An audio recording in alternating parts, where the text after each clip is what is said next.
ఎప్పటికప్పుడు తాజా వార్తలు అందిస్తున్న welcome to Shri Bharat news Ongole. మాది వచ్చేసి గుర్జాల నియోజకవర్గం పిడుగురాళ్ళ మండలం జానపడు గ్రామం. మాకు వచ్చేసి ఎప్పుడు 5 పోలింగ్ స్టేషన్లు ఉండేవి. అయితే ఇప్పుడు మొన్న వచ్చేసి పంచాయతీ సెక్రటరీ గారు మమ్మల్ని పిలిపించి ఇరు పార్టీలని 5 నుంచి 3కి కుదించారు. ఎందుకు సార్ అంటే దానికి సమాధానం చెప్పలేదు.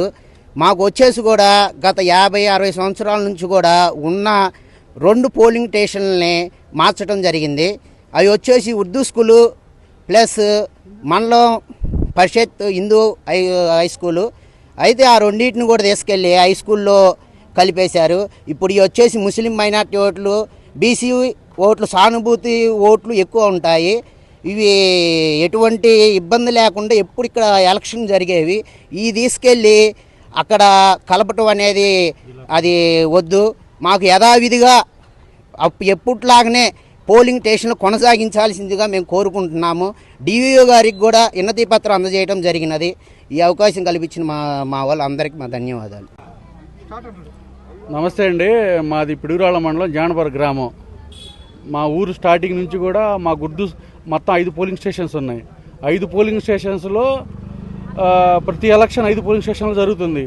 మా ఊళ్ళో పంచాయతీకి సంబంధించిన 16 వార్డులు ఉంటాయి. 16 వార్డులు కూడా 5 పోలింగ్ స్టేషన్స్ ఈక్వల్గా ఉంటాయి. ఈ జరగబోయే పంచాయతీ ఎలక్షన్స్ ఏం జరిగిందంటే 16 వార్డులని ఒక 11 వార్డులు ఒక జడ్పీ స్కూలుకే ఇచ్చేశారు. ఎలక్షన్ జరగడం అనేది ఇంపాసిబుల్. మాకు చాలా ఇబ్బందిగా ఉంటుంది.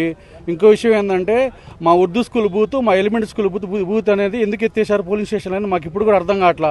మాకే ఆఫీసర్ మాకు ఇంటిమేషన్ ఇవ్వాల.